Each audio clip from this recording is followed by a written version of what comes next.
Welcome to the Deep Dive. We're here to unpack fascinating ideas and, well, give you the shortcut to being genuinely well-informed. Today, we're tackling something I think resonates with a lot of people. How do I actually quit my job and, be my own boss? It's a huge aspiration, right? Yeah. But that dream, it often feels, well, financially blocked. There's this common idea that starting up needs serious cash. I mean, the U.S. Small Business Association throws around figures like, what, $3,000 for average startup costs? That feels like a wall for many. It really does. That figure alone can stop people in their tracks. But what's really interesting in the material we looked at is this powerful counter idea. It seems it's actually possible, totally achievable even, to launch a profitable business with absolutely zero money down. Zero. Like no fees, no hidden costs, nothing. Nothing. Zilch. If you use the right strategies, that is. Okay, that's incredibly liberating to hear. So our mission for this deep dive then is to unpack this 5-step framework we found. It seems to lay out exactly how you can creatively become your own boss without needing that initial financial investment. Let's jump in.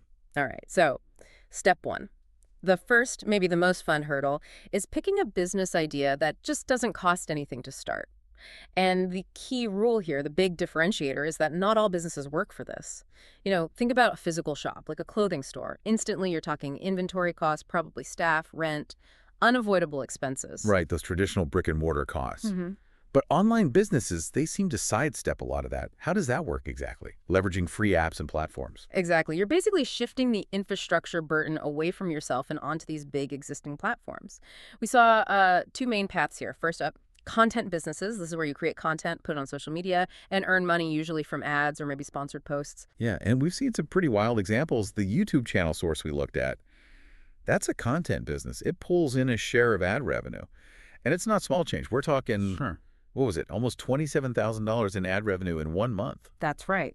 Significant income potential. And the amazing part is the main equipment, your computer, your phone, most people already have that stuff. I think I read Mr. Beast, the huge YouTuber. Mm-hmm. He supposedly started with just his phone.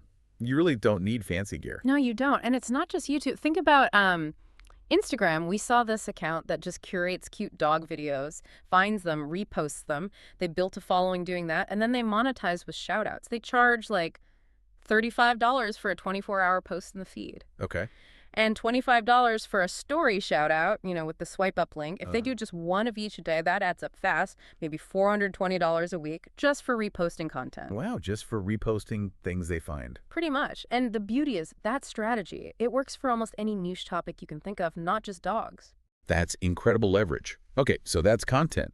But what if you want something a bit more active, not just sitting behind a screen? Right.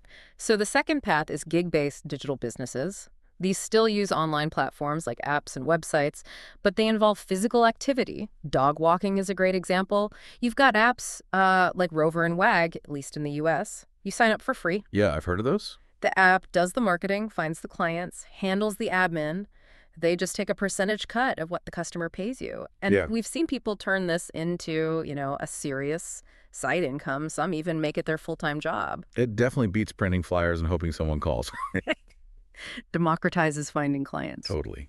And if dogs aren't your thing, well, there are loads of others. Uber, obviously, Uber Eats, TaskRabbit, if you're handy, and Instacart for grocery shopping. Yeah. We saw notes that people are making like $15 to $25 an hour, sometimes more, with Instacart. So paid personal shopping, basically. Yeah, I can see the appeal. Okay, and there was a third model, really interesting. Print on demand.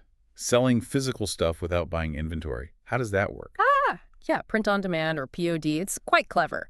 You, as the creator, just upload images or slogans, designs, basically. You upload them to platforms like Zazzle, Cafe Press, Spreadshirt, Redbubble is a huge one.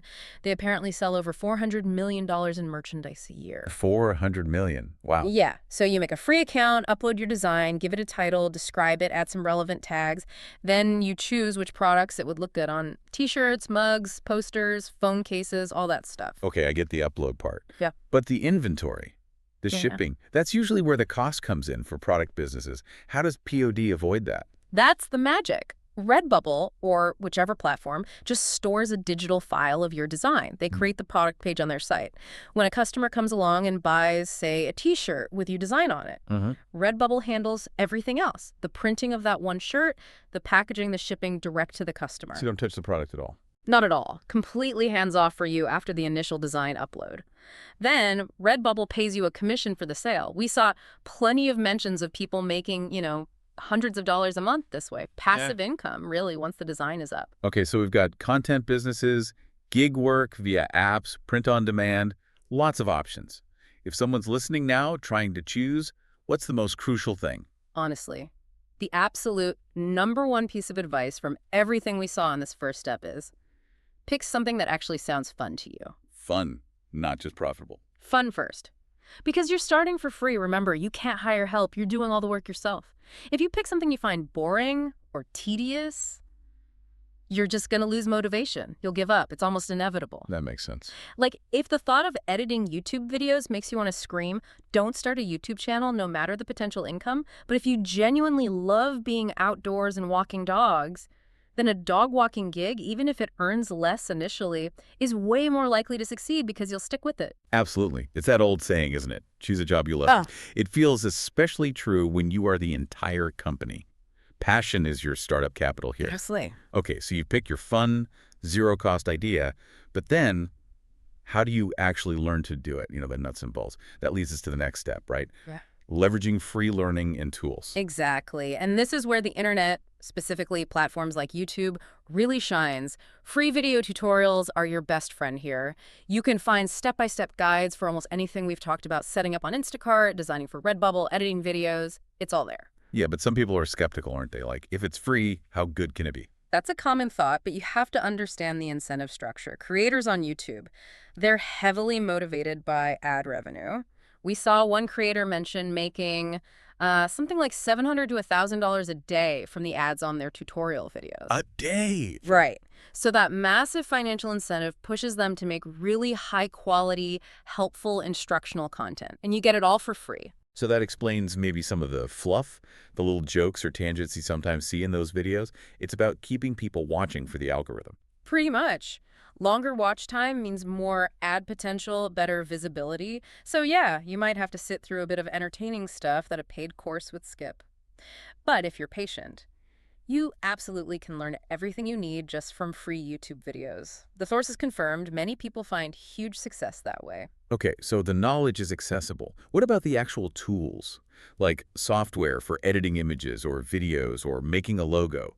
That stuff sounds expensive. Good news there too. The overwhelming message was, for pretty much any tool you need, 99.9% of the time, there's a free website or app that does the job. So, need to edit photos. Instead of Adobe Photoshop, try Pixlr. It runs right in your browser, totally free. Pixel, okay. Need to edit video. Forget Adobe Premiere for now. Try FX Home Express. Again, free. And for design stuff, logos, maybe even those t-shirt designs for print on demand. Canva. The free version of Canva is fantastic. Loads of templates, super easy to use, perfect for logos, social media graphics, t-shirt layout. Oh yeah, Canva's great. I've used that. Right. So the key takeaway here is simple. When you hit a roadblock, when you think, oh, I need this specific tool, just assume a free one exists. Go straight to Google and search for it. Like, need to remove the background from a photo. Don't wait. Just search remove image background free online tool. You'll instantly find sites that do it right there, no download needed. It's about being resourceful. It really changes the game, doesn't it? Hmm. It shifts the barrier from needing money to needing ingenuity and the willingness to look for these free solutions. Absolutely. Which brings us neatly to step 3, crafting your unique selling proposition, your USP. USP, right? I've heard that term. That's what makes you different, basically. Yeah. Better than the competition. Exactly that. It's the single clear reason why a customer should choose you over all the other options out there. And this is super important because just copying someone else, especially someone established, that's probably not going to work. Almost never. Why would anyone switch from a business they know, one with reviews and a track record, to your brand new identical copy? They won't. So you need innovation. But the sources said innovation doesn't always mean like inventing something totally new from scratch. Correct. It doesn't always mean reinventing the wheel. Look at McDonald's, a classic example we found. They didn't invent the hamburger, not even close. But what they did was figure out how to make and serve them faster than anyone else at the time. Speed became their USP. Ah, okay. So it's about improving on something existing. Yes, or taking an existing idea to a new market. McDonald's, again, expanding globally, they Mm. took the same basic product to places that didn't have it. That's another form of USP. So it's about putting a new spin on things. How might that look for the businesses we talked about, like the dog walker? Okay, good example. You're on Rover or Wag, lots of walkers. Your USP could be simple but effective. Ask the client about any training commands the dog knows. Then, during the walk, you actually practice those commands, sit, stay, whatever. The owner comes home, maybe the dog's behaving slightly better, they'll be impressed. Yeah, they definitely would. That gets you great reviews, repeat business, simple twist, big impact. Exactly. Or print on demand.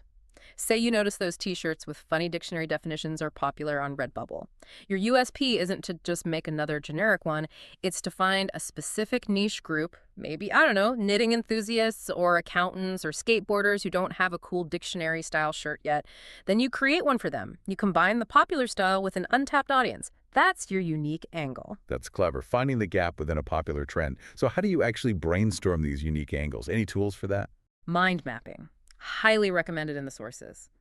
There are great free apps for this, like MindMap or MindMeister. You just start putting ideas down, linking related concepts. It helps your brain make connections between things that might seem unrelated. Apparently, Albert Einstein called this kind of thing combinatory play.